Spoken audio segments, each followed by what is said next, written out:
네, 안녕하세요. 대관령바람입니다.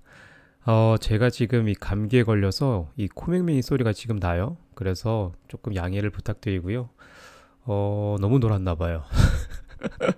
5월에는 이 회사 일도 많았고, 저는 러닝도 하고, 뭐, 하이킹도 하고, 종주도 하고, 뭐 이것저것 바쁜 달이었는데, 이 그 사이 시장은 뭐 다들 아시는 것처럼 미국 정부 디폴트 이슈 때문에 한 달 내내 이 또 설왕설래 했습니다. 그렇지만, 네, 이제 뭐 대충 아시겠지만 저는 이 별로 관심이 없어서 계속 놀러 다녔습니다. 물론 그 사이 이 회사를 지속적으로 계속 매수했고요. 바로 이 회사죠. 제가 최근 제 주변 지인들에게 이거 좀 사라 이야기를 했는데 그리고 나서 주가가 좀 더 떨어졌죠. 이제 뭐 보니까 마이너스 2, 3% 정도 될 것 같은데 역시나 제 지인들에게 이런 말을 전달을 하고 싶어요.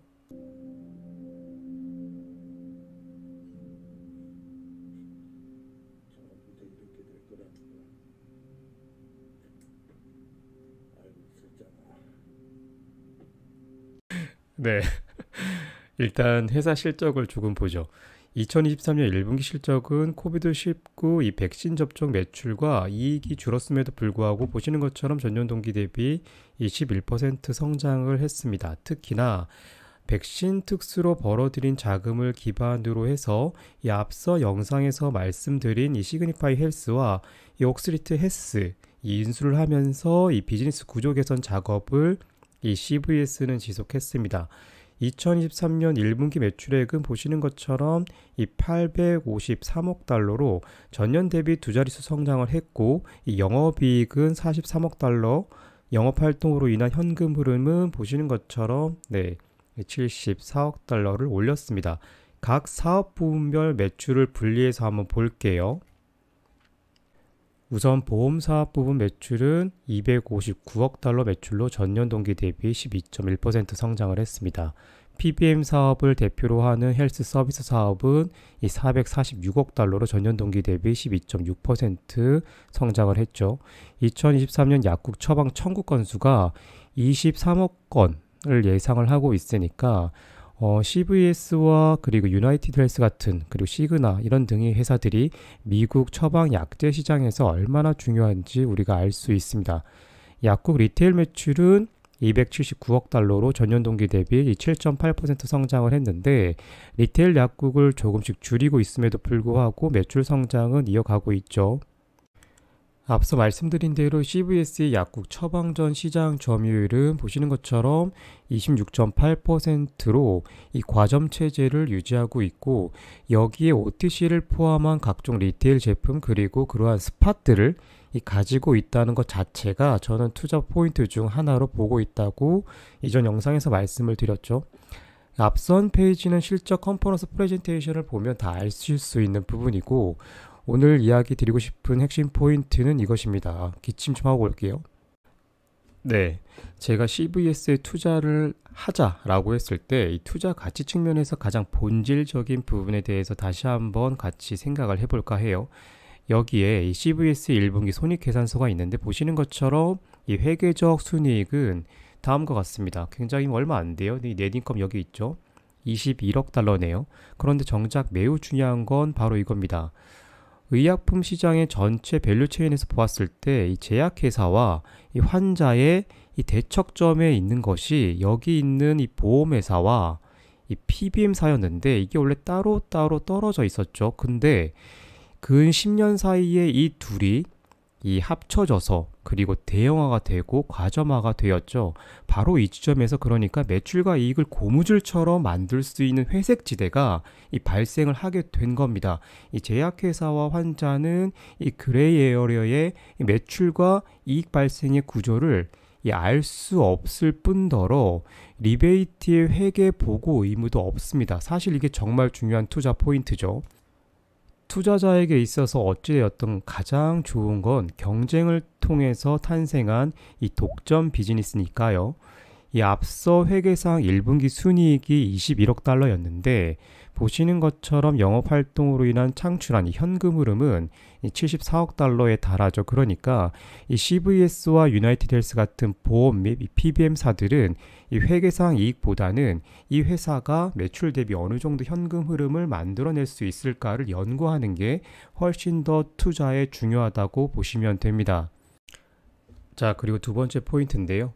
여기에 이번 분기보고서에 적시되었듯이 이 CVS는 이 회사 인수 등을 통해서 사업 구조 개편을 하고 있죠. 오늘은 이 시그니파이 헬스를 한번 보도록 하겠습니다. 글로는 막 이러쿵저러쿵 여기 막 이렇게 써져 있는데 안 보셔도 돼요. 간단히 영상 하나 보시면 될 것 같아요. 영어로 나오지만 영상은 그냥 영상으로만 보시고 그 그림만 보셔도 됩니다. Medicare Advantage members with a no-cost in-home health evaluation by a licensed Signify Health clinician. This visit is in addition to an annual wellness checkup with the person's primary care doctor. It focuses on overall health, well-being, and potential barriers to care, and enables more one-on-one time with the healthcare provider versus a typical office visit. Here's how it works. The health plan identifies members who could benefit from an in-home visit. Then the plan notifies Signify Health, who contacts the member to schedule an appointment and review the items to have ready for the visit, such as current medications and supplements, prior test results, and a list of current doctors. The appointment is confirmed one day before by email, text, or phone based on the person's choice. For an in-person visit, the clinician shows his or her photo identification upon arrival. The health assessment lasts up to 1 hour and includes checking vital signs and reflexes, reviewing medical history, discussing recent health issues, going over medications, and answering health-related questions. After getting permission from the member, the clinician might also perform tests such as taking blood or checking the person's breathing, eyes, or feet. To get a full picture of the person's health, the clinician may ask about food needs, access to transportation, and the ability to buy medication. At the end of the visit, the clinician reviews a summary, discusses test results, and talks about any next steps. All information is then sent to Signify Health for a thorough quality review. Data is then sent to the person's health plan and primary care doctor. And any recommended follow-up is discussed with the member's doctor or health plan. 네, 영상은 막 화려한데 정말 이거 별거 아니죠. 그러니까 우리나라에서도 이미 하고 있는 거랑 마찬가지인데 이 가정 및 지역사회 서비스를 이 가정에 직접 피지션이 방문해서 평가하고 일반 진단이나 예방 서비스를 제공하고 이 주치와 연결을 하는 겁니다. 물론 이런 활동을 통해서 수수료를 받는 비즈니스 모델이 시그니파이 모델이죠. 정말 별거 아니에요. 우리나라도 다 하는 서비스죠. 그렇지만 우리나라는 이 법상 제약이 심하고 미국은 이러한 의료활동 모델을 가지고 비즈니스를 만들어낸 거죠. 이러한 활동을 통해서 정말 중요한 거는 앞서 영상에서도 보셨지만 이러한 이 환자 정보가 이 PBM이나 그리고 보험회사로 다 간다는 건데 이건 결국에는 한 회사로 다 들어가는 거랑 마찬가지잖아요. 이게 정말 굉장히 중요한 거고요. 어찌되었던 이 PBM은 그들이 본래 하던 기능을 이제 뛰어넘어서 이 환자의 총체적인 이 헬스케어 카운셀러가 되어가고 있고 이러한 궁극적인 비즈니스 목적은 환자들이 그들의 의료 에코 플랫폼에 이 종속되게 하는 데 있고 그게 결국에는 비즈니스란 이야기입니다.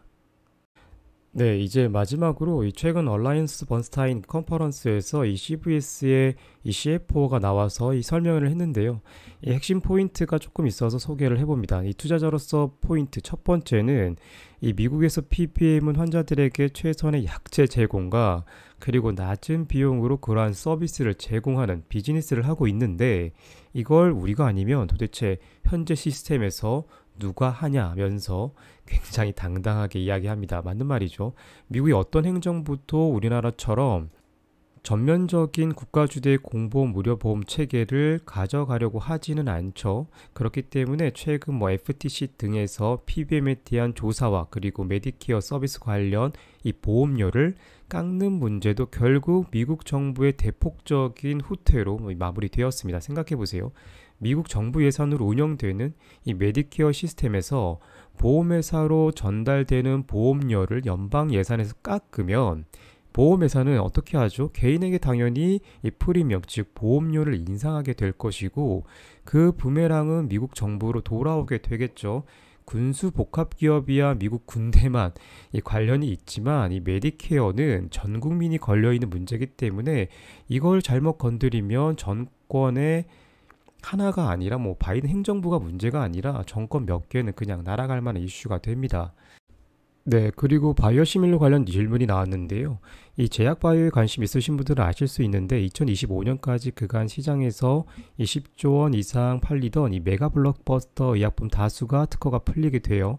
이 휴미라 같은 제품이 대표적이죠. 그런데 이 PBM 입장에서는 바이오시밀러사가 제공하는 리베이트가 오리지널사보다 더 크기 때문에 이 바이오시밀러사 의 어떤 개화는 매우 반길 일이고 이 반대로 예를 들어서 노보노디스크사의 이 GLP-1 같은 이 효과가 좋은 신약은 이전의 올드럭보다 가격이 높기 때문에 많이 처방되면 처방될수록 또 리베이트 절대 규모가 커지기 때문에 좋습니다. 고로 제약회사는 박터지지만 이 PBM은 양수 겸장의 상황을 맞게 되는 거죠. 그렇기 때문에 제가 이 비즈니스 모델의 안정성 측면에서 제약회사보다 유나이티드 헬스나 CVS 같은 기업들이 장기적으로 투자처로는 더 좋을 수 있다고 하는 이유입니다. 네, 결론입니다. 올해 들어서 제가 매수하는 기업들은 모두 유튜브에서 말씀드린 것 같고요. CVS는 좋은 비즈니스 모델임에 반해서 가치가 매우 저평가되어 있다고 생각을 해서 오랜만에 이것 좀 사보자 라고 말씀을 드렸고요. 저도 계속해서 툭툭 여력이 되는 대로 모아가고 있습니다. 결론은 다음 영상으로 대신할게요. 그럼 시장에서 항상 장수하시고 또 다음 영상에서 봬요.